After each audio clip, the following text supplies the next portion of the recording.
ஆன்மீக அருள் நேயர்கள் அனைவருக்கும் வணக்கம். இந்த நாள் இனிய நாளாக அமைய வாழ்த்துக்கள். ஏஎல்பி ஜோதிட ஆசிரியர் டாக்டர் சாந்தி தேவி ராஜேஷ்குமார்.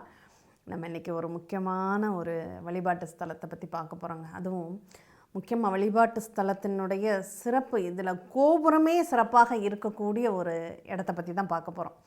எல்லா கோயில்களுக்கும் கோபுரம் சிறப்பு, தஞ்சாவூர் பெரிய கோயிலில் கூட அந்த கோபுரம் சிறப்பு அப்படின்னாலும் இந்த ஊரில் உள்ள கோபுரத்திற்கு மட்டும் அவ்வளோ சிறப்புகள் உண்டு.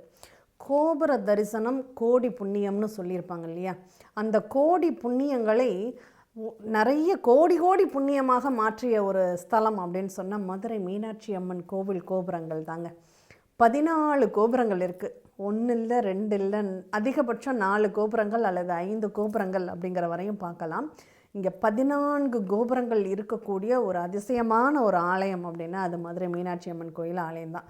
அதில் தெற்கு கோபுரம் மட்டுமே 170 அடி உயரம் கொண்டது, 50 மீட்டர் பரப்பளவு அந்த தெற்கு கோபுரங்கள் மட்டுமே.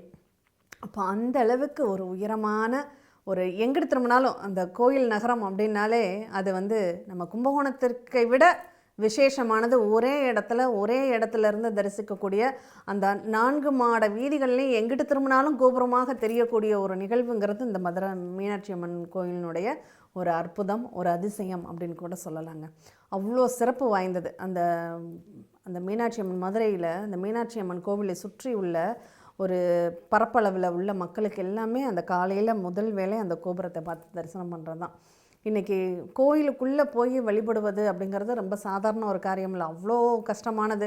ஏன்னா அவ்வளோ கூட்டங்கள் எப்போதுமே சர்வசதா காலமும் கூட்டம் நிரம்பி வழியக்கூடிய ஒரு இடங்களில் உள்ள ஒரு நிகழ்வு இந்த மதுரை மீனாட்சி அம்மன் கோவில். அதுலேயும் அந்த மரகத விக்கிரகம் அப்படிங்கிறது, அந்த மதுரை மீனாட்சி அம்மன் மரகத விக்கிரகமாக இருக்காங்க அப்படிங்கிறது அதை விட ரொம்ப சிறப்பானது அப்படின்னு சொல்லலாம். அங்கே இந்த மதுரை மீனாட்சியினுடைய ஒரு அற்புதம் அப்படிங்கிறது அந்த புதன் பகவான் பரிபூர்ணமாக நிறைஞ்சிருக்கக்கூடிய ஒரு இடம் அது. அந்த இடத்தில் அந்த 14 கோபுரங்கள் பாருங்கள், 14 எண்ணிக்கையே புதனுடைய தன்மையில் வரும். அப்போது ஒரு அறிவார்த்தமாக நல்ல நற்சிந்தனைகளோட ஒரு அறிவாக செயல்பட்ட அந்த மதுரை மீனாட்சி, அந்த மதுரையை ஆண்ட மங்கை மதுரை மீனாட்சி அங்கே தெய்வமாக வீற்றிருக்கக்கூடிய இந்த இடத்துல அந்த 16 கோபுரங்களை தரிசனம் செய்தாலே நமக்கு கோடி கோடி கோடி புண்ணியம் அப்படிங்கிறது நமக்கு கிடைக்கும். அந்த கோபுரங்கள் தான் நமக்கு இங்கே அதிசயமான ஒரு நிகழ்வு, அற்புதமான ஒரு நிகழ்வு.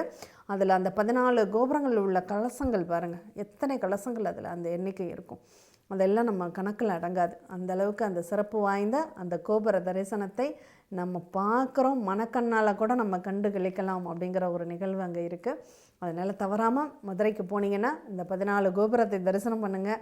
அதுவே உங்களுக்கு அந்த மதுரை மீனாட்சி அம்மனின் பரிபூர்ணமான அருள் கடாட்சம் கிடைக்கிறதுக்கு உங்களுக்கு வழிவகுக்கும். ஏன்னா அந்த 14 கோபுரங்கள் யாருக்கெல்லாம் ஜாதகத்தில் புதன் பலவீனமாக இருக்கும் அவங்கெல்லாம் இந்த மதுரை மீனாட்சி அம்மன் கோவிலுக்கு போய் அந்த 14 கோபுரங்களையும் தரிசனம் செய்யுங்க. கண்டிப்பாக உங்கள் வாழ்க்கையில் நிச்சயமாக நற்பலன்களை உங்களுக்கு கண்டிப்பாக கிடைக்கிறது, அதில் மாற்றுக்கிறதே கிடையாது. அந்தளவுக்கு ஒரு சிறப்பு வாய்ந்த ஒரு இடம் இந்த 16 கோபுரங்களை உள்ளடக்கிய மதுரை மீனாட்சி கோவில் அப்படின்னு சொல்லலாம்.